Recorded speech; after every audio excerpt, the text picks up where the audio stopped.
इथे स्थानिक जे आमदार बिमदार सगळे लोक जी मंडळी आहेत, राजकीय हस्तक्षेपामुळे या सगळ्या गोष्टी होत नाही आहेत.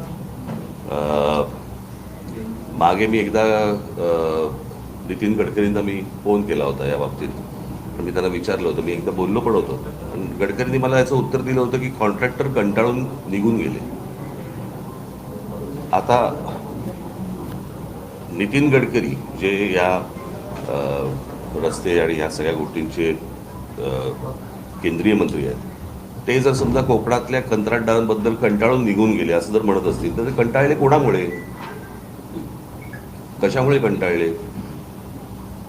म्हणजे आत्तापर्यंतचा रिवाज असा आहे की तुम्हाला जर रस्ता बांधायचा असेल तर ज्याला लँड ॲक्विजिशन म्हणतो, ती लँड ॲक्विजिशन ही सरकारने करून द्यायची असते आणि मग पुढे कंत्राटदार ती गोष्ट करतो. हे सगळे रस्ते करत असताना प्रत्येक वेळेला हाच प्रॉब्लेम आलेला आहे की जागा संपादित केलेली नाही, कंत्राटदाराला कंत्राट देऊन मोकळे झालेत, पैसे गेलेत, पैशातनं त्यांचे टक्के गेलेले आहेत आणि रस्ता तिकडेच आहे. हे वर्षानुवर्ष ह्याच गोष्टी होत आल्या, अशाच होत आहेत. आत्ता नवीन बांधलेल्या रस्त्यावर मी आलोय, काय अवस्था आहे नवीन बांधलेल्या रस्त्याची? मी मला आत्ता हे काहीतरी त्या इथे घेऊन जात आहेत कुठे त्या बायपास, तर मी त्यांना तेच विचारलं, म्हटलं नुसत्या एका बायपासने काय होणार आहे? बनवलेला रस्ता, नवीन बनवलेला रस्ता हा पण जर खराब होणार असेल त्या बायपासने काय होणार आहे 2 किलोमीटरच्या?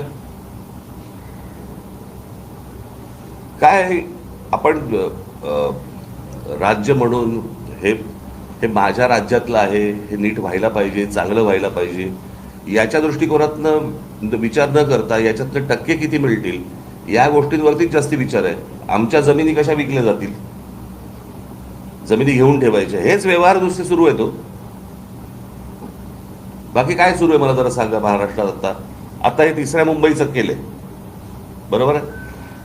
आता हे तिसरे मुंबई हे सगळ्यात जास्ती महत्वाचं आहे. ही तिसरी मुंबई आता काय, तिसरी मुंबई काय, दुसरी मुंबई काय चालू आहे, ह्या तिसऱ्या मुंबईची जाहीर केले. आता मी तुम्हाला साधी गोष्ट फक्त वाचून दाखवतो. या तिसऱ्या मुंबईमध्ये काय गोष्टी येणार आहेत तर इथे educational city, medical city, sports city, data centre, global capability centre, संशोधन संस्था आणि BKC पेक्षाही मोठं व्यावसायिक केंद्र उभारलं जाणार आहे. आंतरराष्ट्रीय विद्यापीठ, जागतिक तंत्रज्ञान कंपन्या आणि उच्च मूल्य सेवा उद्योगांना आकर्षित करण्याचा प्रयत्नही सुरू आहे. म्हणजे इथे तिसऱ्या मुंबईमध्ये तुम्हाला काय आणायचंय हे महाराष्ट्राला माहिती आहे का? महाराष्ट्राची मुलं मुली तयार आहेत का या गोष्टींसाठी? म्हणजे आपल्याकडचा जो कोणी शेतकरी आहे, आपल्याकडचा जो कोणी जमीनधारक जो आहे, तो फक्त माझी जमीन मालक एवढाच राहणार आणि त्याच्या समोर ही तिसरी मुंबई उभी राहणार, काय ह्याला काही करायचंय ते, आणि तो फक्त बघत राहणार. म्हणजे ह्या संपूर्ण पेण, पनवेल, उरण ह्या सगळ्या भागातली जी रायगड जिल्ह्यातली जी मुलं आहेत, मुली आहेत, त्यांना काही सांगणार आहोत का आपण? त्यांना काही तयार करतोय का आपण की परत बाहेरच्या राज्यांमधून लोक येणार, पुन्हा इथे नवीन वसाहत होणार? आज जे पुण्याची वाट लागली आहे, जी आपल्या बाकीच्या शहरांची जी वाट लागते, बाहेर कळतंय, बाहेरच्या राज्यांमध्ये कळतंय की काय होणार आहे, त्याप्रमाणे त्यांच्या पोरापोरींना तयार करतायत ते आणि महाराष्ट्रात पाठवत आहेत. आणि आमच्या महाराष्ट्रातल्या मुला मुलींना काही माहीत नाही की इथे काय होणार आहे, काय घडणार आहे. त्यांना कोणतीही गोष्ट सांगितली जात नाहीये की बाबा तुम्ही कुठच्या गोष्टींच्या तयारीला लागा, आपल्याकडे काय गोष्टी येणार आहेत, काही माहिती नाहीये. शहरं उभी करायची, रस्त्यांची वाट लावून टाकायची, त्याच्यामध्ये जमिनी विकायच्या आणि जमिनी विकणे एवढा एकमेव धंदा महाराष्ट्रात सुरू आहे आता. कोकणात तर सर्वात जास्ती. कधी कधी वाटतं आता कुठच्याही डेव्हलपमेंटला विरोध करण्यासारखं काही नाहीये, परंतु कोकणाची परिस्थिती पाहिली तर डेव्हलपमेंट नको अशी परिस्थिती आहे आज. कारण ती जर समजा स्थानिक लोकांच्या जर वाट्याला येणार नसेल तर ही डेव्हलपमेंट काय करायची? म्हणजे स्थानिकांच्या काय म्हणतो त्याला जीवावरती ह्या सगळ्या गोष्टी उभ्या करायच्या, त्यांच्याकडनं जमिनी घ्यायच्या आणि त्यांना उद्ध्वस्त करायचं. हा जो जमीन मालक आहे हा काय करेल मला जरा सांगा. ह्याच्या पुढे ह्यांची मुलं पोरं पोरी काय करतील?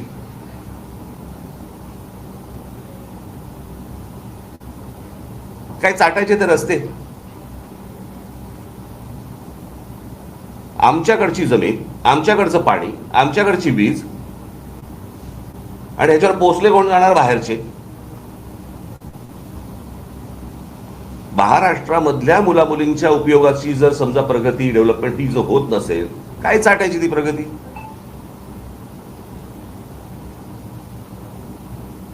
हे कोणासाठी सुरू आहे?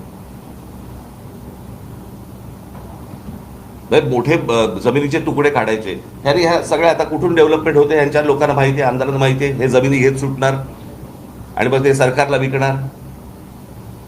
मग सरकार कोणाला तरी अजून कुठचे उद्योग अदानी बिदानी देणार, त्याच्या घशात घालणार. हे सुरू आहे. आपण आपली पत्रकार परिषद घेत बसू.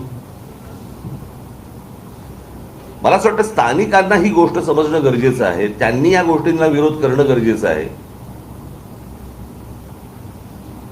सगळ्या ठिकाणी नुसते आपले तटकरे, तटकऱ्यांची मुलगी, त्याच्यानंतर तो कोण ठाकूर, ठाकूरांचा मुलगा आहे, त्याच्यानंतर अजून कोणतरी, हेच सुरू आहे.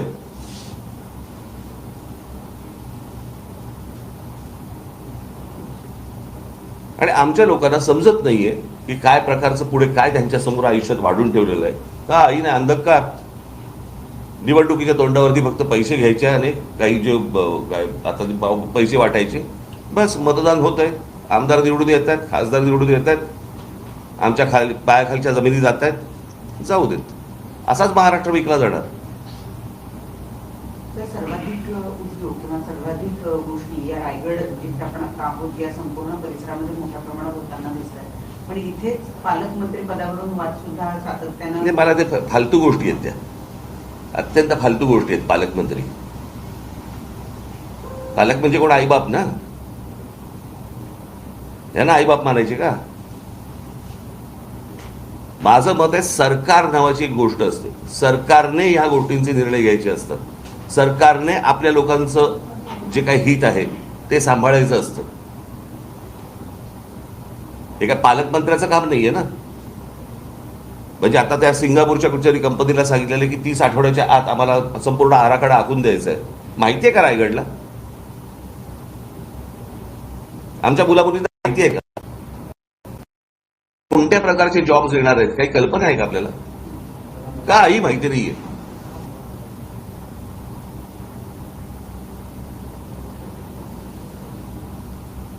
रस्ते करायचे नाहीत, उद्योग कुठचे येतात ते दाखवायचे नाहीत, सांगायचे नाहीत, सगळं लपवून ठेवायचं.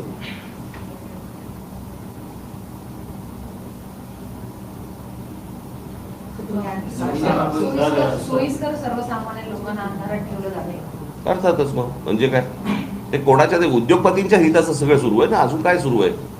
1 जून पर्यंत, 1 जून 2026 पर्यंत हे सगळं काम होईल अशी ग्वाही सुनील तटकरे यांनी दिली होती. मंत्री भरत गोगावले यांनी पाहणी सुद्धा केली होती. 15 वर्ष ऐकतोय ना आपण. हे किती ग्वाह्या झाल्या आतापर्यंत? आत्ता ही परिस्थिती आहे, बरोबर आहे. परत तुम्ही उद्या येणारच आहात गणपतीच्या वेळेला. मग आमच्या चाकरमानी कसे अडकले आहेत आणि मग कसे खड्डे पडले आहेत. वर्षानुवर्ष ते, मला असं वाटतं 15 वर्षापूर्वीचं फुटेज काढून जरी तुम्ही आत्ता दाखवलं तरी तेच आहे. नवीन कशाला पाहिजे तुम्हाला? यावर्षी सुद्धा ते चित्र आहे. कारण अनेक चाकरमानी रस्ता खराब असल्यामुळे ट्रेनचा पर्याय घेते. तर अजूनपर्यंत 30 गोष्ट सुरू आहे असं कोणाला असं वाटतं का तुम्हाला? 30 गोष्ट म्हणजे गेली, मला असं वाटतं स्वातंत्र्य मिळाल्यापासून तेच सुरू आहे ना.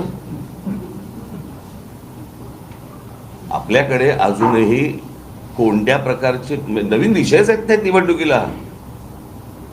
आम्ही नोकऱ्या देऊ, आम्ही पाणी देऊ, आम्ही रस्ते देऊ, हे सुरू आहे अजून. मी मागे एकदा माझ्या मुलाखतीमध्ये मी सांगितलं होतं, मी एकदा स्वित्झर्लंडला गेलो होतो, बरीच वर्ष झाली त्याला. आणि तिथे गेल्यानंतर मला सगळी तो देश फिरत असताना मला पहिला प्रश्न पडला, तिथला विरोधी पक्ष भांडतो कशावर? सगळं सुंदर आहे, सगळ्या नोकऱ्या आहेत, गाड्या आहेत, सगळं छान आहे. मग तिकडचा विरोधी पक्ष काय म्हणतो? काय देऊ?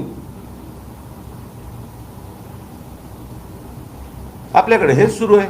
वर्षानुवर्ष आपण त्याच विषयांवरती निवडणुका लढतो, तेच विषय सुरू आहेत. काही त्याच्यामध्ये बदल नाही. तिसऱ्या मुंबईवरती बोललात, परंतु मुख्यमंत्री मुख्यमंत्र्यांकडून असं वारंवार सांगितलं की जेव्हा कुठे विकास होत असेल तेव्हा सुरुवातीला विरोधकांकडून विरोधच होतो, त्यानंतर अरे विकासाला विरोध नाहीये, माझं म्हणणे माणसांना अंधारात ठेवू नका. इथल्या मुलामुली आपण तेच बोलतोय का?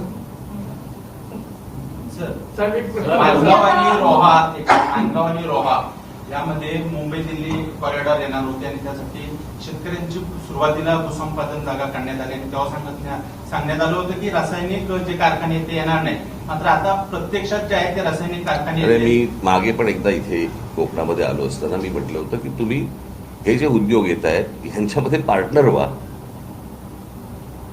कळलं का? तुम्ही जमिनी विकून तुमचा विषय संपला.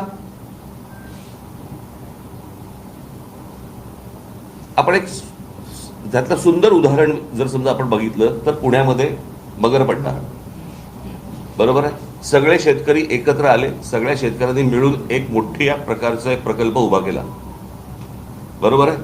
ते जमीन मालकही राहिले आणि प्रकल्पाचे मालकही राहिले. मग ही गोष्ट आपल्या महाराष्ट्रात इतर ठिकाणी काय नाही होत?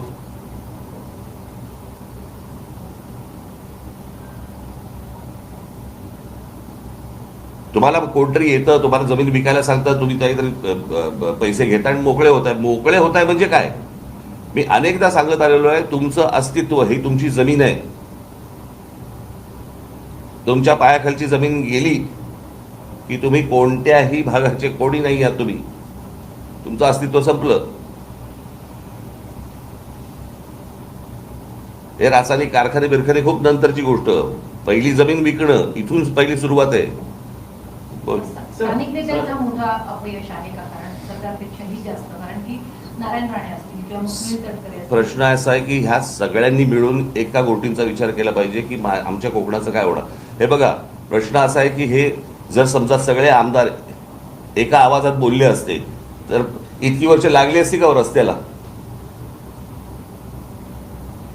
म्हणजे कोकणात रस्त्यावरून फिरताना रस्ते लागणं काय असतं एखाद्या गोष्टीचे हे कळतं आपल्याला.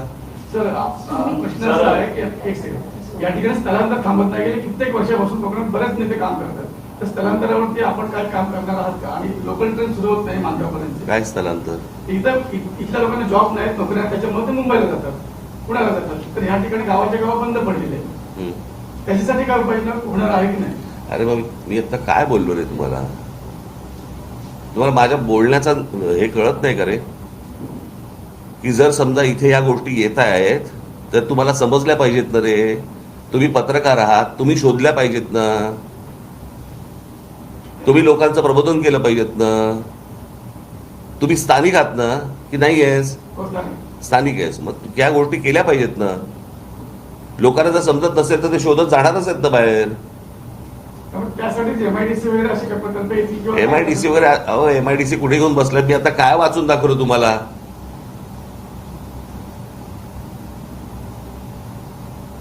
सरकारचं इथे काय आणायचं चालू आहे आणि इथल्या लोकांना, स्थानिकांना माहिती नाहीये इथे काय येणार आहे. तुम्हाला कळतंय का प्रकल्प काय आहे तो? समजतंय का? तुम्ही कुठच्या एमआयडीसी जुन्या गोष्टीत राहू नका आता.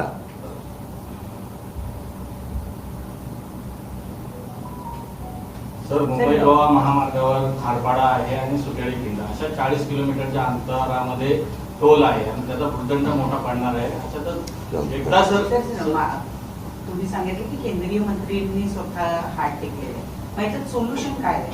17 वर्ष झाले एखादा प्रकल्प रखडतो, मंत्री होऊन जातात, आमदार येऊन जातात, सरकार बदलतात, मग आता याच्यावर सोल्युशन काय? कारण 1.5 वर्षांपूर्वी आंदोलन पण केली. म्हणूनच मी तुम्हाला सांगतो ना की ह्या सगळ्या ह्याच्यामध्ये सोल्युशन हे सत्ता बदल एवढंच आहे.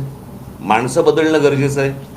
जर समजा तुम्हाला इतकी वर्ष तर 30 माणसं तुम्ही निवडून देणार असाल आणि त्याच विषयांवरती जर समजा तुम्ही बोलणार असाल, उपयोग काय त्याचा? जे निवडून येत आहेत ते म्हणतात ह्यांना काही फरकच पडत नाही, रस्ता चांगला करायचा तर वाईट ठेवा. हे काय निवडणुकीच्या वेळेला आम्हाला निवडून देत आहेत कोणत्या का मार्गाने असे ना. एकदा हा तुम्ही त्यांचा भ्रम तोडत नाही तोपर्यंत काहीच होणार नाही. त्यांना धक्के दिल्याशिवाय कुठेही तुम्हाला बदल आढळणार नाही. तुम्ही नाशिक नाशिकचा दौरा करून आलात आणि नाशिक पुणे जो रस्ता आहे रेल्वे मार्ग जो आहे तो बदलण्यात आलेला आहे. आता आज तिथे आंदोलनं होत आहेत, तो रस्ता बंद पाडलेला आहे. जो मूळ मार्ग आहे तोच मार्ग थेट नाशिक पुणे असाच मार्ग मला माहिती नाही, मला मी पाहिलं नाही, बघतो. साहेब, रायगड पासून ते सिंधुदुर्ग मालवणपर्यंत तेच नेते आणि तेच आमदार खासदार निवडून येतात. पण मागच्या निवडणुकीचं चित्र जर पाहिलं सोशल मीडियावर अनेक वेळी आले की धमकावलं जात होतं मतदारांना, जर मतदान दिलं नाही तर तुमचा निधी बंद केला जाईल, आणि ह्या सगळ्या भीतीतून मतदारांनी मतदान केलं असेल. समजा निधी येतोय असं पकडूया, तरी काय बदल होतोय? कोणता निधी येतोय जो बंद करायची धमकी दिली जाते? येऊनही उपयोग नाही ना, परिस्थिती बदलते का काही? मग मतदारांनी या गोष्टींचा विचार केला पाहिजे. मतदार जोपर्यंत या गोष्टींचा विचार करत नाही तोपर्यंत काही गोष्टी घडणार नाहीत. असंच चालू राहणार. चला.